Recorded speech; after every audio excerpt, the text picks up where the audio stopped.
you're using custom checkout forms, it's probably because you have extra fields you want to add, and you have extra fields because you want to collect data.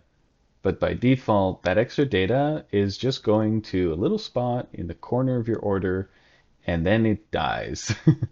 That might be an exaggeration, but the extra data that you're collecting really doesn't do much unless you do something with it. So in this tutorial video, I'm going to show you two different techniques on working with that extra data that you're collecting in a way that's a little bit more useful. In the first technique, I'm going to show you how to include that data into your invoices. This is using something called the SureCart liquid variables. It's the same tools you use to edit your emails when order confirmations are made and that kind of thing. So it's a really useful thing to know. And the second technique is updating user metadata. To do that, I do use SureTriggers.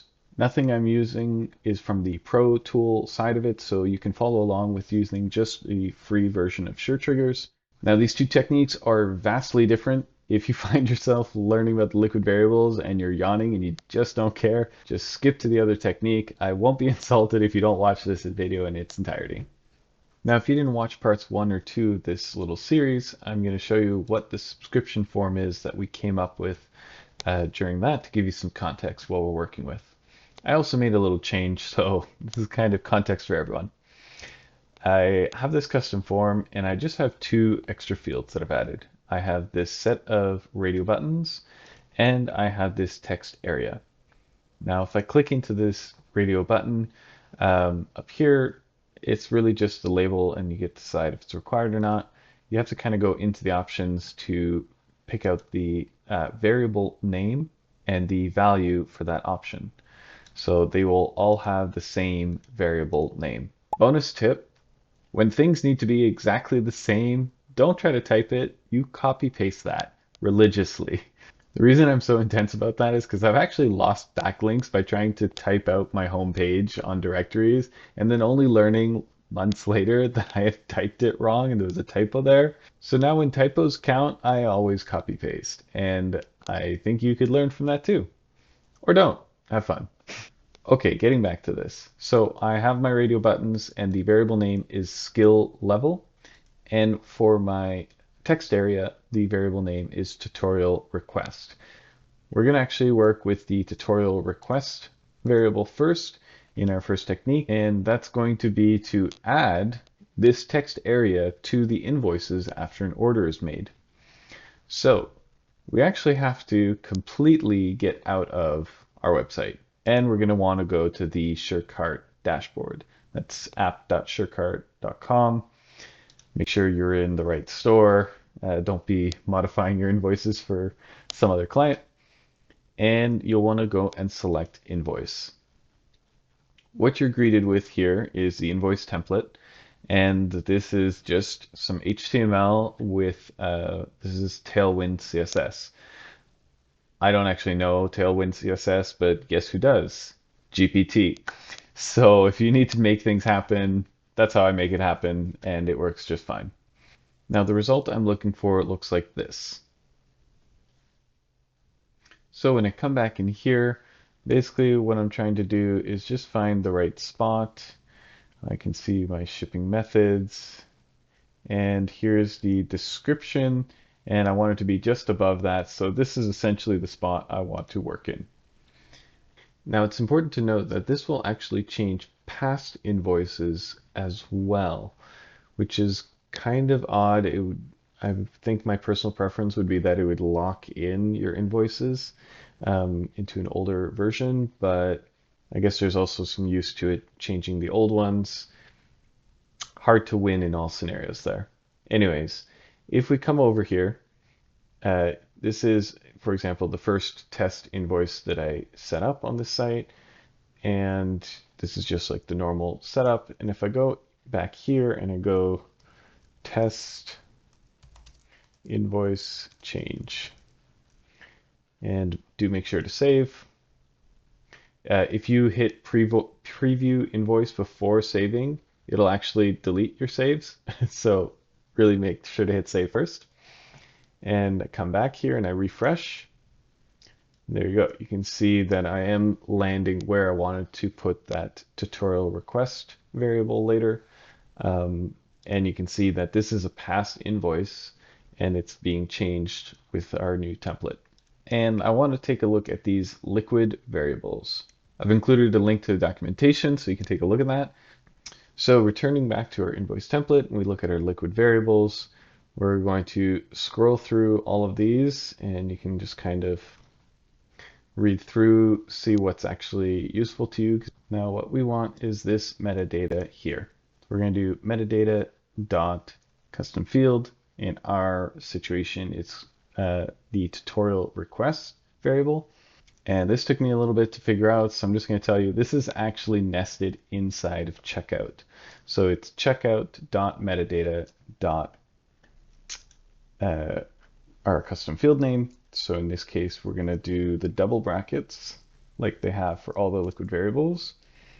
We do checkout.metadata dot tutorial request. And this is why, if you remember in part 1, I was a bit insistent about using underscores. At this point, you can kind of see if you start putting spaces in here, it's going to start breaking things. You don't want that. So just use underscores. That's what they use. There's a reason for it. So we're going to put that piece of data there. I'm going to write tutorial that was requested. And we're going to leave that like that. I'm just going to put this into a little paragraph tags at the very least. I'm not going to style anything too much here. Again, it's Tailwind, so look into that to find all the things that you need to make happen. I'm going to go and save. And I'm going to come back to this order. This is our first order, refresh. So this first order didn't actually come from the custom form. So it's going to be showing this, but there is no actual information there. Now I'm going to go back to this order. This is a newer order that did actually have the tutorial requested text area, and I have teach me everything. So that's what I had entered into custom form, and now we can see it. And just like that, we're starting to include variables into our invoices. This is the exact same process, by the way, as the emails. So if we go into this and we go into, let's say, an order confirmation, you have access to all the same variables, or I believe they're the same. I'm not doing a one-for-one check. Nope. And you can, again, just modify this in all the same ways. So we could put in these metadata into the order confirmation. For this specific tutorial, I'm just going to leave it like this. All right, just to make it a little bit prettier, I added a border, made it black with a padding of 4, and that gives me a little bit of padding and a little box around the information I'm using. Now for the second technique, we're going to be making use of these radio buttons, and I'm going to be saving these values to the actual user that purchases. So first, we need to actually have a place to save that. I'm personally going to use Metabox. I'm going to go to Custom Fields, User Fields. I'm going to set the location to be Users. And I'm just going to have a little radio button to match up. And I'm going to write bricks skill level, with the choices being, again, the same choices as my form. There you go, and save that. I'm just going to go and check out myself here. And I'm just going to go check out myself as a user here, and I see I have the basic skill level. I'm actually going to set it to beginner just to show that I can change it. So I'm going to update the profile. All right, so now we get to come to SureTriggers. And they are literally talking about changing the UI live. So by the time you see this video, this will probably be all changed, but the names of things should still be the same. So we're going to go into the workflows, and we're going to create a workflow. You have two options, create from scratch or create with AI. Creating from scratch is so fast, and you'll have a better sense of how things are actually working. It's my personal preference. to get it to create with AI, you do have to be a bit meticulous about how you're saying things. My brain doesn't work with words that well, so I like to just work with my own thoughts. See, words, not good. Okay, workflow name.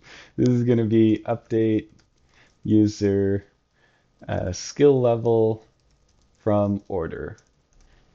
I just very verbatim in my workflow name so that I can kind of see what's going on. Verbatim? Verbal? My gosh, the words are not working well. Anyways, SureTriggers. There is two parts to a SureTrigger. There's the trigger, which is essentially where all of your information is going to be coming from initially. When you start getting into like more complex triggers to have like a lot of steps, I haven't really gotten into that kind of level of things. Most of the automations I've done are basically two-step. So the trigger itself is where my data tends to come from, and then the action is what I do with that data. So if I think about my situation here, I have data coming from the SureCart order. So I'm going to go and get that first. And SureCart is one of the first ones. They know you're going to be working with it a lot. So I just choose SureCart, and when the order is created, there you go. The connection, you might have to connect your website here. It's really easy. Just hit create new connection, WordPress, select the site, done. So I'm going to go continue and fetch data. It's important to realize that this data that it's fetching is actually from one of your like most recent orders. So if you've just created a custom form that has all these custom fields and you do this fetch data, it's probably going to be an order that doesn't have those fields, which means you won't be able to work with them later. So go and make a test order, whatever you need to do, so that whatever data you're fetching will have your new custom fields so that you can work with them. I'm going to save that. Next, we're now going to work with that data. So that is going to be our action. So what I'm doing is stuff within WordPress. I'm updating a user, a WordPress user. So I choose WordPress. And you can just say metadata, set user meta. They don't call it metadata for some reason. So set user meta. Again, it's coming from this website, so I leave that connection as is. And I'm going to append. Append meaning this is just one more piece of data I'd like to work with. You can have an order update like all kinds of information about a user. So I'm doing this with just one single field, but there's nothing stopping you from having 6 fields, updating 6 different user fields with that data, and I would consider just one workflow, one trigger. So user email, pretty much just the email. You can just type email and you'll get a bunch of different versions. It's just a checkout email. I'm going to leave the operation as set a meta value, update it. And there's other options here. You can append. So this is if you have a list of different fields, like clonable fields, sorry, and you want to just add a new value as opposed to overwrite. Setting or update, that's just going to overwrite. And that's what I want. Now for the meta key, I'm going to make sure I come back to the user fields here. This is the meta key here. It's my ID. So I'm going to put that in here. And the value is coming from the SureCart field. So that was my skill level. And there it is. I go continue. And if I hit test action, this will actually test the action. Like it'll change the user data. So it's good that it's an order that I made because I'm going to be adjusting my own skill level here. So if I do test action,